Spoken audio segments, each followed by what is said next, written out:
Drew 1-1 at Leeds, very decent point. 1-1 at home to Leicester, slightly disappointing. 3-3 at Villa, 98th minute equaliser. We used to concede these late goals. Now at last we're scoring them. 4-0 win at Preston, and then a 2-1 win at Chelsea. Coming from behind, ending that with 10 men. Jack Day, again, he always scores against his old team that released him when we signed him when we got promoted from League Two, and he comes back. What a story. What a guy. Jack Day. We're going to watch the goals now, aren't we? We've been unbeaten in a lot of games now as well. So, bloody woke ball again. What are we doing? 1-0 down after 9 minutes. But then, look at this. Calderon got it. Jack Day, here he is. They're getting him too much space. Hits the keeper's face. Limbs in the away end. And then it gets even better. Jack Day loves it. Making them pay. Oh, yes. He should be getting in that England squad. Come on. He should be getting in that England squad. Build the statue. I'm literally going to get a Torquay shirt, I think, this year and put Jack Day on the back. I went to Liverpool. We're battling in a relegation battle with Norwich at the moment. So that's to win ninth. Liverpool's 17th. There's always like one big club that just does tremendously terrible for a couple of seasons. Unfortunately, the relegation scrap has got a big 3 points to them. 3-2 defeat at Liverpool. I always find it doesn't matter how bad these teams are doing. It's still the same sort of game when you play like a Liverpool, even if it's 17th, 18th. And then I drew at home to Man City, another late goal on my centre-back, goal-scoring centre-back. 5-0 win at Bolton, that was in the FA Cup. Lost 4-0 at Arsenal. 3-2 win, another late winner. See, it's just the teams thing. It's just not tactics, it's just your players get better. So we're 8th place and we're outside chance for Europe here. So we're basically safe after 23 games. It was a bit of a gamble with these signings I was making. I'd also made a couple more signings after that. So Mendoza coming, 8.5 million. Look at that, good Premier League player already and can improve a lot. He came in right at the end of the summer window. And then I made a big one at the start of January. So all the players I'd sold, he then got injured straight away. 55 million on the striker. I've been looking at this guy for a long time. I just felt his passing's a bit worrying, but if he scores, it's fine. He even had a random loan spell at Stoke, and he could kind of do it in the Championship. 17 goals in 40 games. So there we go. 5 million. It's a bit of a gamble, but I just felt I wanted to go in. It's an asset either way. Signed the backup winger, 7.5 million. Sort of wondered kid he's going to be from Argentina. And then I signed another young winger who I think might put out on loan, or I might have sold someone else, 6 million. So what I mean, you buy a player for 17 million, you sell him for 30, you're going to get his replacement for 6. He either stays in the team or you sell him for 30, and then you go up the ladder. This is what I'm constantly doing. So these few years, I actually the most I enjoy because it's very exciting. You're constantly getting sort of new players in. And then it gets to a level where your squad's great and you're only doing a couple big 30, 40 million signings a season. But it's important I constantly have that revenue of players coming because I have to self-fund it still. And that doesn't look like changing. Callum Doyle, we went 21 million, fell out of favour. Brilliant for me, free transfer. Steve Hubbard got most of that money back, 30 million. I think it's something like 18. He was a left winger. It just didn't work. One of my strikers, he got unhappy, about 20 million. Sold him back to Barcelona for 20. I think, did he come from Real Madrid? Yeah, Real Madrid, 16 million and back to Barcelona. I made 4 million profit. They don't all work. And then I loaned out a couple of players as well. Brian, Uruguayan Brian, didn't quite make it for me. And then there's another midfielder. He went to Roma. And normally went out of the FA Cup at Swansea. I did make a couple of changes, but I want to win a cup. So that really did annoy me in such a good season. But they made up for it. 3-2 win at Wolves. A 3-2 win out to Brentford at the end of January. And we were up to 6th place. This is our second season back in the Premier League, our 3rd overall. And we're already fighting for Europe. Look at that. It's so much better than the Luton one. I think it's because I've been able to get those sort of new gens through now. It's just a lot easier. I don't know. We'll see. We lost 3-1 at Brighton, which disappointing, but then a crucial 3-2 win against Bournemouth. But there's also some big news. At this point, we're in the process and we did go through and have a takeover. So the owners, I think they took over near the start of it, gone up there. And if I'm honest, I think it was an ex-chairman of Barcelona come in and taken Torquay. Back up to 7th place now after that win against Bournemouth. But unfortunately, he didn't really bring money. And in fact, the debts actually got worse. So even though I've been signing all these players and selling them, to build a stadium, the club's taking out quite a lot of debt. So it's 56 million net debt, which I'm paying off quite a lot per month. And also that takes it out. Plus, this is why now actually it's quite important I push towards Europe because I'm not really going to get much funding unless it suddenly starts putting money in.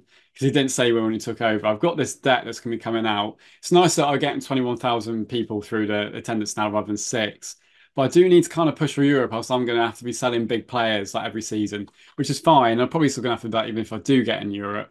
So we just need to stable this. It's going to be to about 7 or 8 years of debt we've got, which is just the norm It is just a bit frustrating when obviously I built it going up, but it was just a mix of kind of the stadium mainly, and then obviously if they've just been giving me budgets over, and at the end of the day, it's all about getting assets and winning stuff. So it's still gonna be money there. My wage bill is just over 2 million now, which isn't the best, but we've got a good team. I'm really behind this team. I'm just gonna let it grow. We celebrated our new owners with a 2-0 defeat at Everton. Gareth Southgate's Everton, who are fifth, no disgrace. We're beating Tottenham 1-0, who haven't had a great season. We had 10 men as well.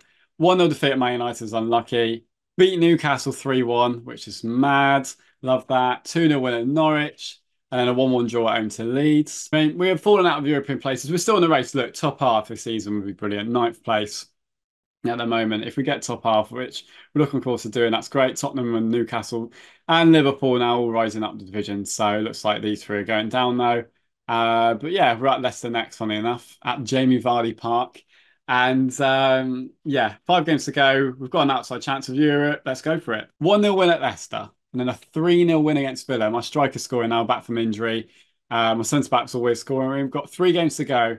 Preston, Chelsea, Liverpool. We're 6th place. I'm not too sure what's going to happen with 7th place yet. Europe, I mean, we're only 3 points off the Champions League. Chelsea have fallen off a little bit as well. But still, what a season. If we get Europe, any kind of Europe, Johnny Evans, Preston away, who are already down. Yeah, they're relegated. Johnny Evans is Preston, who are relegated. We know how tough it is. I think we've got about the same amount of points we did when you first come up. Preston and then Chelsea who are 4th, and then Liverpool. Can we get into Europe? We're up to 5th. Chelsea lost again, which meant we were just outside the Champions League places, and I'm not too sure about the coefficient. Sometimes 5th place can get you Champions League. Oliveri had been my best player, the right winger. I'd signed 17.25 million, 10 goals, 12 assists on the right wing. And sometimes I don't get wingers passing enough. My centre-back had done well. But yes, I mean, Europe's looking pretty good full stop now of some kind. But yeah, Chelsea at home, 5th versus 4th. A win here and we're basically in the Champions League. And we went 1-0 up, a scrappy goal from a corner at the Torquay United Stadium. Made it 1-0. And then 46th minute though, Chelsea got back into it, 1-1. A point here would still kind of get us Europe on the way, at least, before we go to play Liverpool in the last game of the season. And then Capes got brought the full forward. Plays it to Rossetti. Rossetti, 2-1 in the 84th minute. We are getting close to the Champions League. Calderon then put the ball in the 93rd minute. Headed down. Proper football that, with our 2 centre-backs. Chelsea got one back straight the way to make it 3-2, as you're about to see. Lucky goal. We're 3 points into the Champions League places, the top 4, with a game to go. A draw at home to Liverpool, who are 12th, means we are in the Champions League. I have tight is below there as well. So we are into Europe. I've taken Torquay United Football Club to Europe, but can I take them to the Champions League?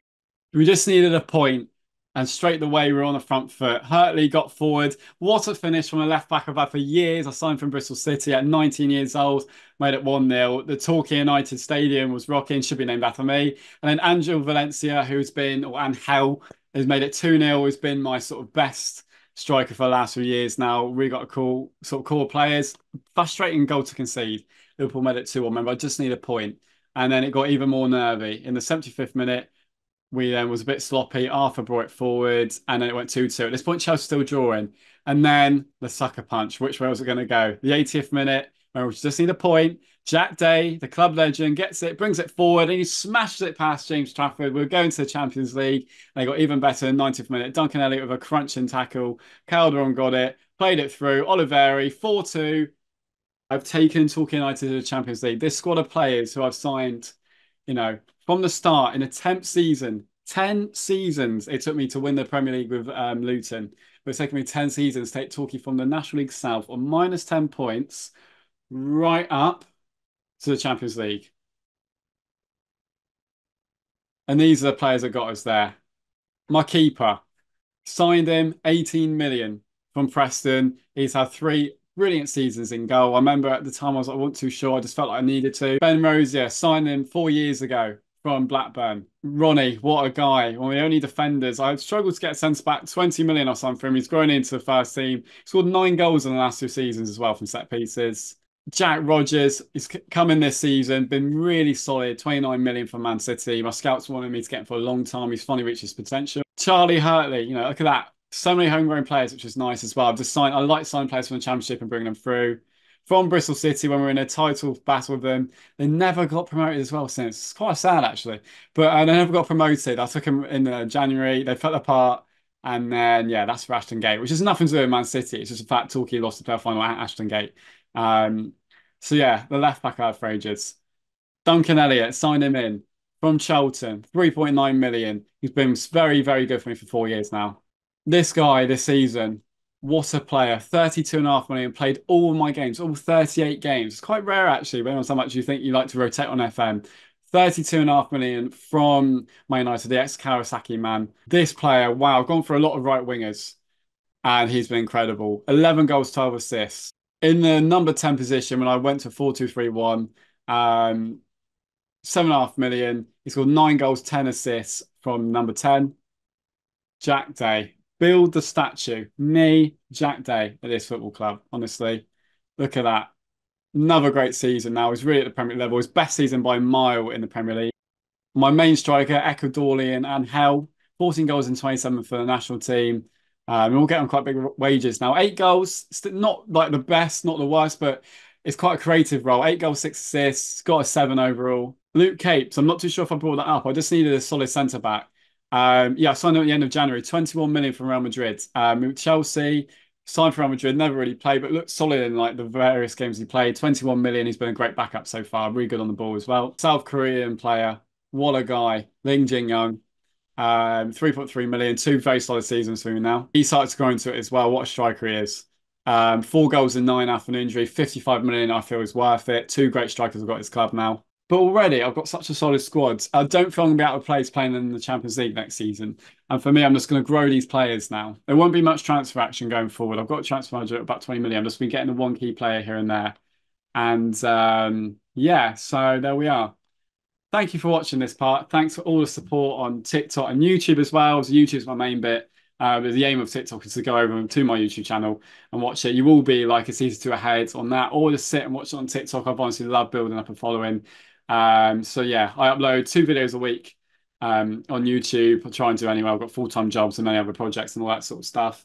And then I'm kind of releasing a clip every other day. But it's like I get 2 clips on a YouTube video, if that makes sense. So yeah, thank you for watching, and I'll see you next season.